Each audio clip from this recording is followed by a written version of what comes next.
The Secret Door Network, Book 1, The Quiet Door. Chapter 17, The First Real Door. The city at night felt different. Every alley, every corner, every unnoticed detail took on new meaning as Lina, May, and Violet walked through the streets, their minds fixed on the possibility that hidden doors, real doors, were scattered around them. The clues left behind by 1-800-5194 had led them to this moment, and they were determined to find the first door. "We've been looking at this from the wrong angle," Lina said as they rounded a corner. The network doors mirrored the real ones. "We thought it was all virtual, but he's always been leading us out here." May, scanning the buildings they passed, nodded. The clues were there all along. We just didn't connect them. Violet was a few steps ahead, her eyes sharp as she scanned the street. "So where do we start? We've got his symbol, but it's not like we can just walk up to random buildings and expect to find hidden doors." Lina pulled out her phone, reviewing the latest riddle they'd uncovered from the message board. "There's a pattern in his clues. He always talks about lines, intersections, places where things meet. I think we need to look for areas where paths cross, places where people wouldn't normally look." May raised an eyebrow. "Like back alleys? Or even spots in plain sight," Violet added. "Hidden, but right in front of us." They continued walking, their eyes constantly scanning for anything that might stand out. An unusual symbol, a mark, or something they had previously overlooked. As they crossed an old, narrow street, something caught Lina's attention. She stopped, her gaze fixed on a worn-down building on the corner. Its facade was faded, the bricks weathered with age, but there was something about the way the shadows fell across its entrance. "Over there?" Lina said, pointing to the building. "That's it." May and Violet followed her, their curiosity piqued.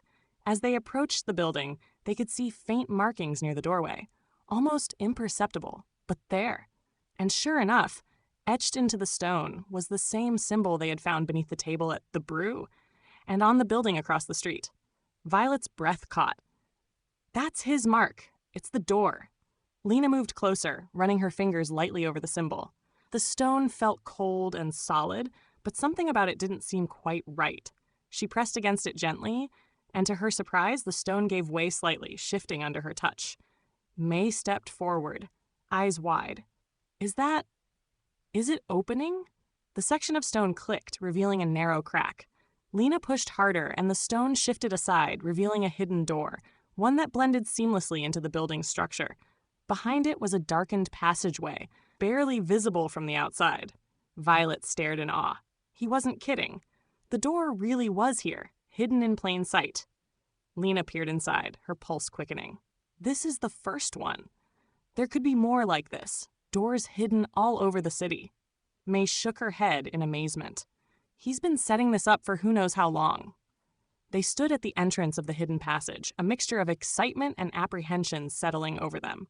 For months, they had been chasing riddles and puzzles within the network, but now they were standing at the threshold of something entirely different, a physical manifestation of the game they had been playing all along. "Well," Violet said with a grin, "we didn't come this far to stop now."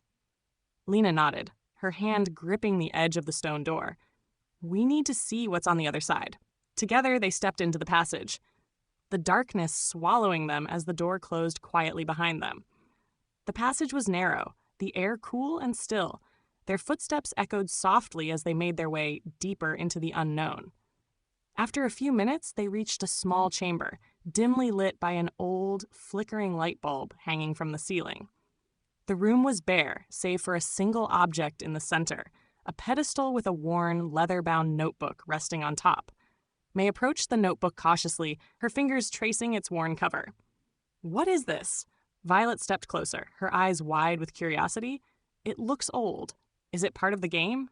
Lina took a deep breath, her heart pounding as she reached for the notebook and opened it. The pages were filled with scrawled handwriting, diagrams, and sketches.